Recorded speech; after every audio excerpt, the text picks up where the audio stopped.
اس سے قبل کہ میں ناصرہ سے پوچھتا کہ کیا وہی اس کی حویلی ہے، وہ سابقہ انداز میں اس عمارت کی طرف اشارہ کرتے ہوئے پرجوش لہجے میں بولی، وہ ہے ہماری حویلی۔ ٹھیک ہے، میں نے کہا۔ پھر میں نے اس سے عمارت کے سامنے جا کر کار روک دی۔ ہم تینوں کار سے اتر آئے۔ ناصرہ حویلی کی طرف جائزہ لینے والی نظروں سے دیکھنے لگی۔ میں اور سلامو اس سے ذرا فاصلے پر تھے۔ میں نے موقع غنیمت جان کر سلامو سے سرگوشی کی، سلامت، اب کیا ہمیں حویلی میں جانا چاہیے؟ جی ضرور، وہ بھی میرے طرح آہستہ سے بولا۔ اب میرے پاس حویلی میں نہ جانے کا کوئی جواز نہیں تھا۔ اسی وقت ناصرہ نے گردن موڑ کر ہماری طرف دیکھتے ہوئے کہا، آئے نا آپ لوگ؟ ہاں ہاں چلو چلو، میں نے کہا۔ اس کے بعد ہم تینوں نے حویلی کی طرف قدم بڑھا دیے۔ کچھ ہی دیر بعد ہم حویلی کے لکڑی کے بنے ہوئے صدر دروازے پر پہنچ گئے۔ ناصرہ نے ایک پٹ کو دھکیلا، وہ اندر کی طرف خوفناک چڑچڑاہٹ کے ساتھ کھلتا چلا گیا۔ مجھے اندر کا منظر نظر آیا۔ وہاں ویرانی ہی ویرانی تھی۔ سامنے وسیع میدان تھا جس میں جا بجا درخت لگے ہوئے تھے۔ نیچے زمین پر جگہ جگہ خودرو گھاس اگی ہوئی تھی۔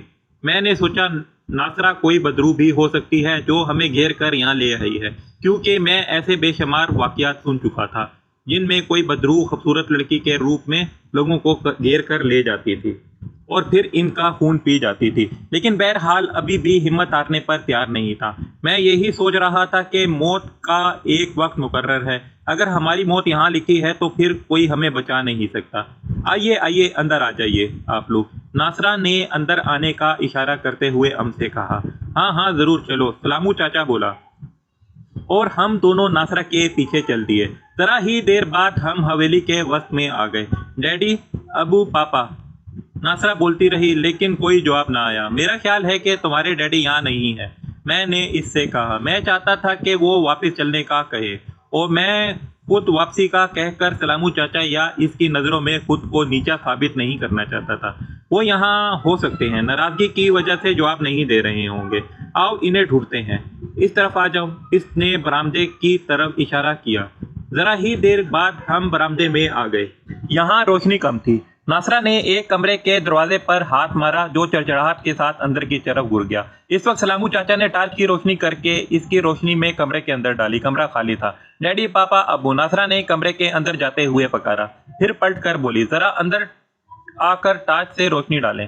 سلامو چاچا آگے بڑھنے لگے تو میں نے اس کے شانے پر ہاتھ رکھ کر روکتے ہوئے کہا، لاؤ ٹارچ مجھے دو۔ میں اس سے ٹارچ لے کر کمرے میں آ گیا۔ اس وقت اندر سے زوردار پھڑپڑاہٹ کے ساتھ کچھ چمگادڑیں ہمارے سروں پر سے اڑتی ہوئی باہر چلی گئی۔ ایک چمگادڑ کا پر زور سے میرے کان سے ٹکرایا۔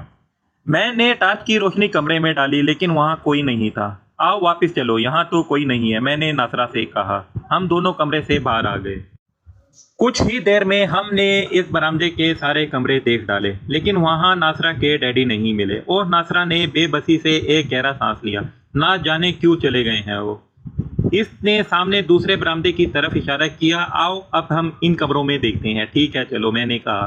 ہم تینوں دوسرے برآمدے میں آ گئے اور یہاں بھی کمروں میں ناصرہ کے ڈیڈی کو تلاش کرنے لگے۔ بس اب یہ آخری کمرہ ہی رہ گیا ہے، میں نے ناصرہ سے کہا۔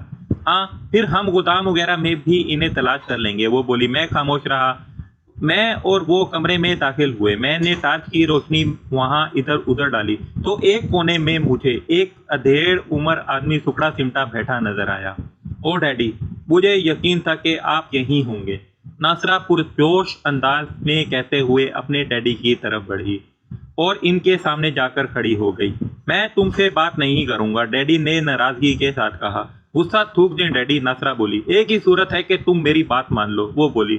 لیکن ڈیڈی، وہ الجھن کا شکار ہو گئی۔ اگر تم میرے لیے انسانی خون کا بندوبست کر سکتی ہو تو ٹھیک ہے، نہیں تو یہاں سے جا سکتی ہو، وہ بولے تو خوف کی ایک لہر نے میرے ریڑھ کی ہڈی میں سنسناہٹ پیدا کر دی۔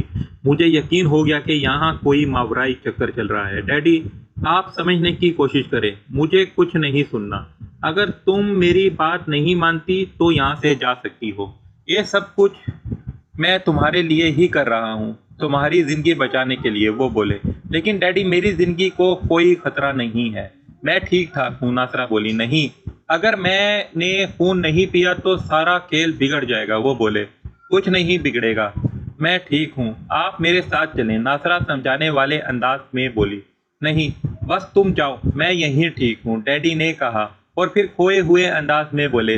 رات آہستہ آہستہ ڈھلتی جا رہی ہے، اگر یہ رات ڈھل گئی تو نہ جانے کیا ہو جائے گا۔ پھر اچانک وہ مشتعل ہو کر زمین پر مکے مارنے لگے۔ مجھے خون چاہیے، خون، انسانی خون۔ انہیں ذرا سنبھالیں آپ پلیز، ناصرہ نے مجھ سے درخواست کی۔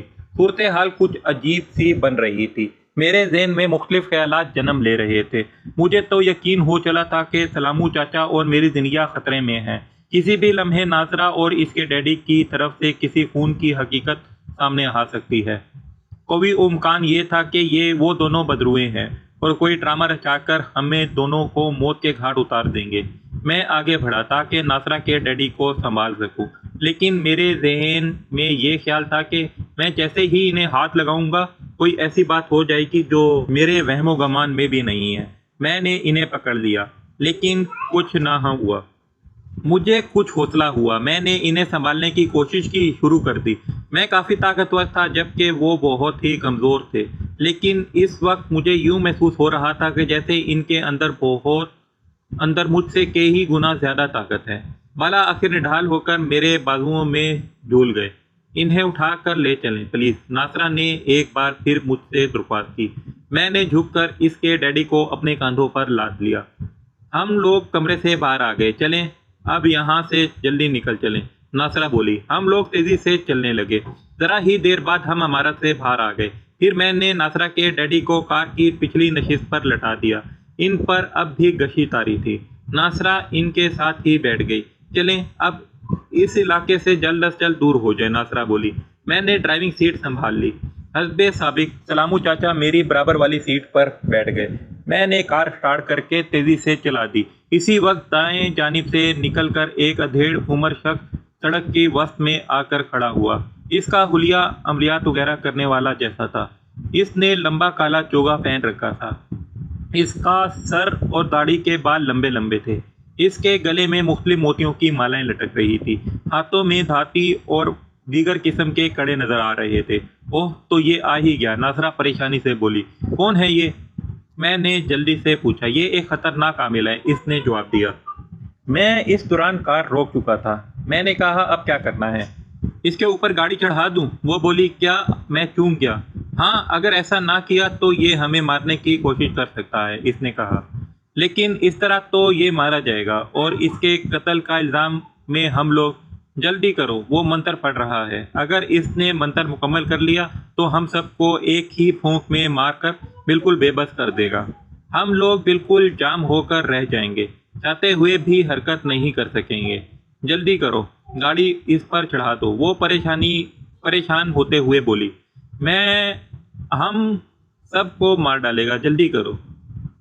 میں نے سوچا جس طرح وہ بتا رہی ہے اگر ویسا ہو گیا تو پھر عامل کے ہاتھوں ہماری موت واقع ہو سکتی ہے۔ اس لیے میں نے اپنی زندگی بچانے کے لیے کار کی ایکسیلریٹر پر دباؤ ڈال دیا اور کار کے ٹائر چرچرائے اور کار ہوا کی رفتار سے آگے بڑھی۔ ذرا ہی دیر کے بعد کار اس عامل کے اتنے قریب پہنچ گئی کہ اس کے بچنے کے امکانات نہ رہے، لیکن وہ بجلی کی تیزی سے فضا میں کسی گیس کے غبارے کی طرح بلند ہو گیا اور کار اس کے نیچے سے گزرتی چلی گئی۔ بس اب تیزی سے کار چلاؤ، ابھی 5 منٹ تک وہ واپس زمین پر نہیں اترے گا اور اس دوران وہ ہمارے خلاف کچھ بھی نہیں کر سکتا، ناصرہ نے جلدی کہا، اور میں کار کی رفتار بڑھاتا ہی چلا گیا اور میں تیز رفتاری سے ڈرائیونگ کرتا رہا۔ تقریباً 20 منٹ گزر گئے۔ ٹھیک ہے اب رفتار مناسب کر لو، اب ہمیں اس کی طرف سے کوئی خطرہ نہیں ہے، ناصرہ نے کہا۔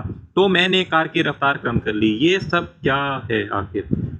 کیا تم مجھے بتانا پسند کرو گی؟ میں نے بیک ویو مرر میں دیکھتے ہوئے ناصرہ سے پوچھا۔ کار میں اندھیرا ہونے کی وجہ سے وہ مجھے غیر واضح طور پر نظر آ رہی تھی۔ تم حیدرآباد ہمارے گھر چلو، میں تمہیں ساری حقیقت بتا دوں گی۔ وہاں بھی ہمارا اپنا ایک چھوٹا سا گھر ہے، اس نے جواب دیا۔ کچھ تو بتاؤ ابھی، میں نے اصرار کیا۔ اس وقت مشکل ہے، وہ بولی۔ آخر کیوں؟ کوئی وجہ ہے؟ مجھے لگتا ہے کہ تم مجھے دھوکہ دے رہی ہو۔ ایسا نہیں ہے تو پھر کچھ تو بتاؤ۔ جہاں اتنا صبر کر لیا وہاں تھوڑا بہت مزید صبر کر لو۔ ہاں یہ میں تمہیں یقین دلاتی ہوں کہ میں تمہیں دھوکہ نہیں دے رہی ہوں، وہ بولی۔ اس کے لہجے سے میں یقین نہیں کر سکتا تھا کہ وہ سچ بول رہی ہے، کیونکہ اس کا لہجہ کچھ کھوکھلا سا تھا۔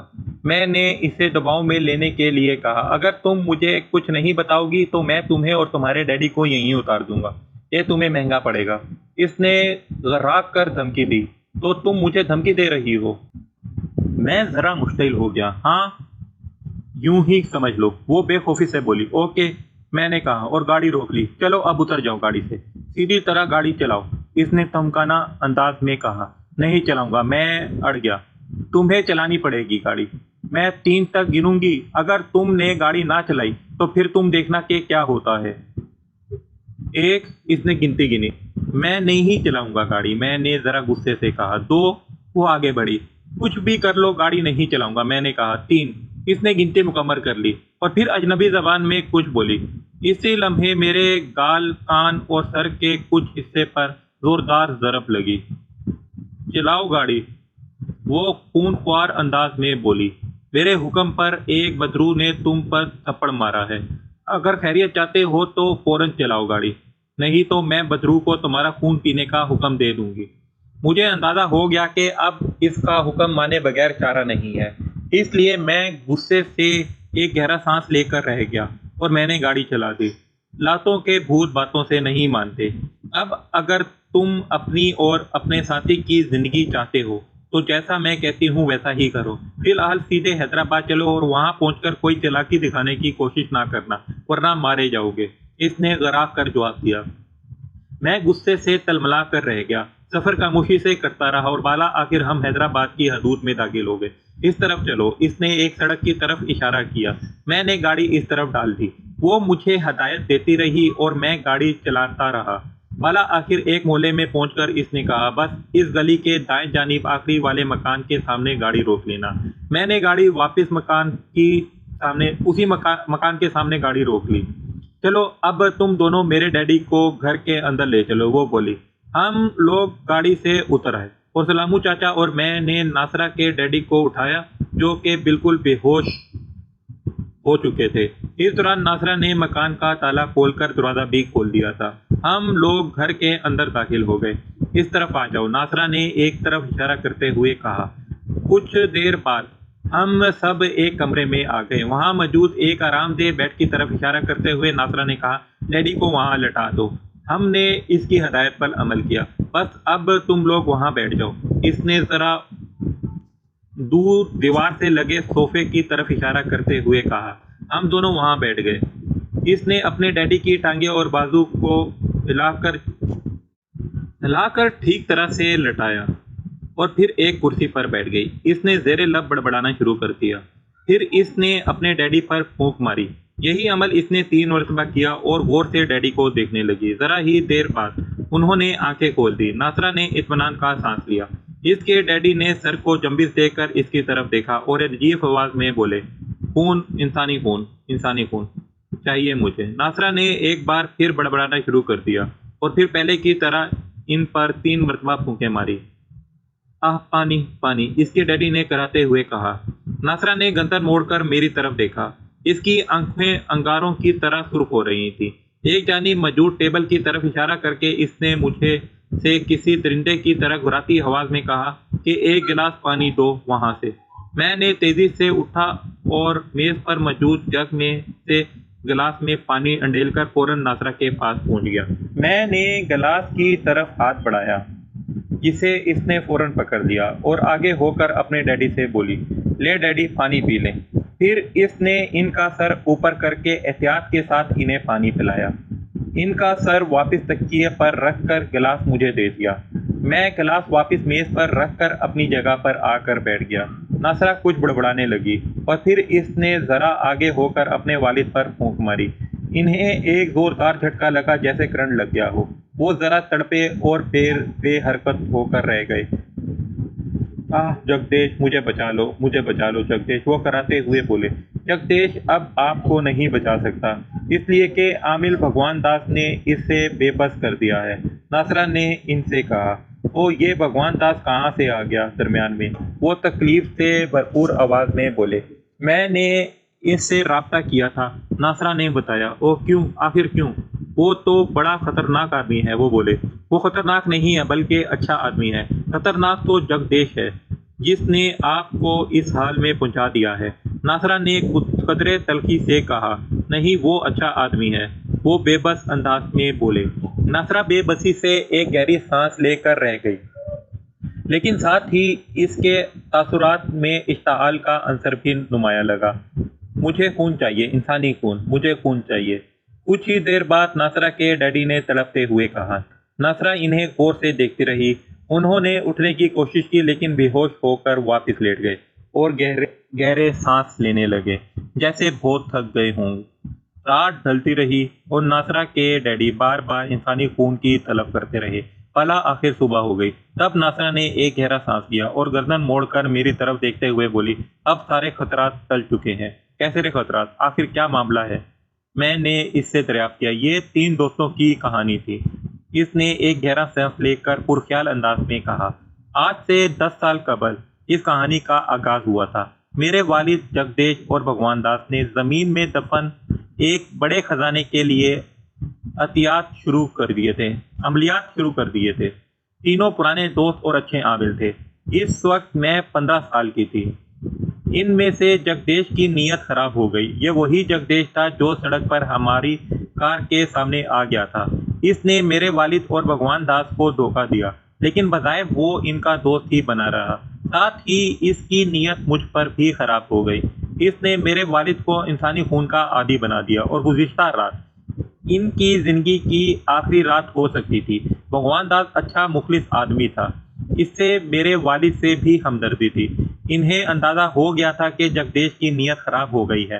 انہوں نے اس سے بات کی تو وہ مشتعل ہو گیا اور یوں ان کے درمیان سرد جنگ چھڑ گئی۔ بھگوان داس نے مجھ پر کچھ عملیات کر کے جگدیش سے کافی حد تک محفوظ بنا دیا اور پھر ان دونوں کی جنگ چلتی رہی، حتیٰ کہ جگدیش نے میرے والد کو راستے سے ہٹانے کا حتمی فیصلہ کر لیا، جس کے لیے اس نے گزشتہ رات کا انتخاب کیا تھا۔